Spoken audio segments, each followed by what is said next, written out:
Bukod sa malalawak na sakahan at lupain, marami ring magandang mga waterfall ang Siniloan. Halos 30 mga talon ang makikita sa bayang ito. At ang isa rito, nandito mismo sa farm na aking binisita.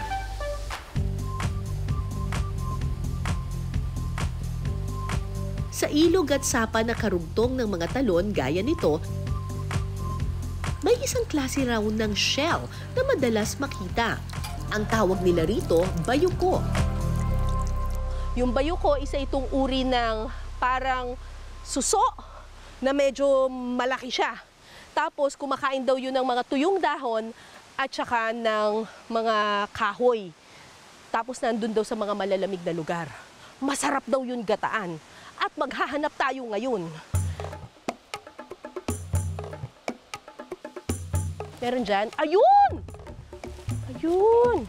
Paano? Buhay pa to, kuya. Paano to kukunin? Dinadampot lang na ganyan? Pinasarap trivia time tayo. Ang bayuko o polished muffin sa Ingles ay isang klase ng air-breathing land snail.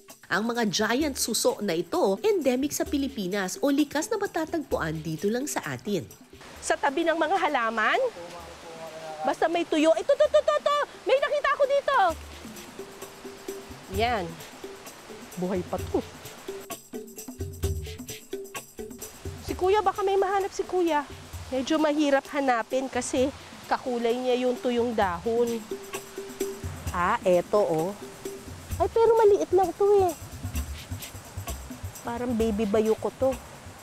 Challenging din sa balakang at baywang ang paghanap ng mga bayuko dahil sa kayuyuko.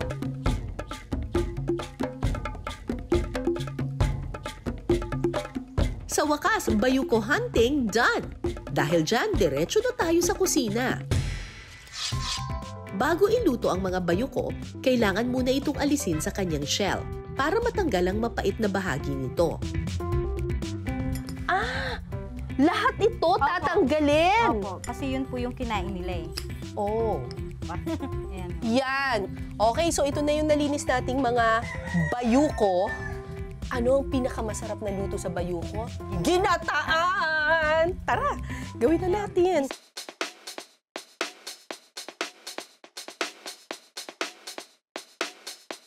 Sa kawali, magigisa ng luya, sibuyas at bawang. Sunod na ihahalo ang mga nalinis na laman ng bayuko.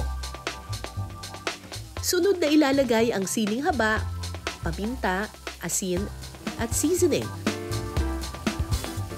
So ngayon, ginigisa na lang natin ito. Pero kanina, nung nasa shell pa siya talaga, pinakuluan na ito ni ate for 20 minutes. Apo. Na nilagyan na ng asin. Apo. At saka ihahalo ang kakang gata o yung unang pigang gata. Pakukuliin lang ito ng 10 minuto hanggang sa magmantika ang gata. Ayan, tingnan mo, nagmantika na. Naglatik na talaga siya. Oh, grabe ano. Naku. Pwede nang lantakan ang ginataang bayuko. Oh, may pa-parsley for a social. Para tayo nasa fine dining restaurant nito. Luto na po ang ating ginataang bayuko. Tikman natin.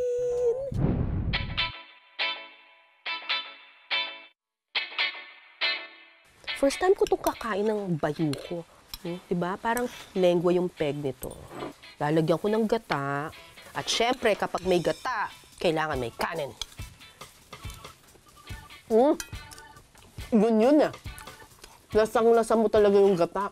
Natin yung bayuko. Talagang yung nagmamantika pa yung gata. Napakalinamnam. Naluto talaga ng maigi.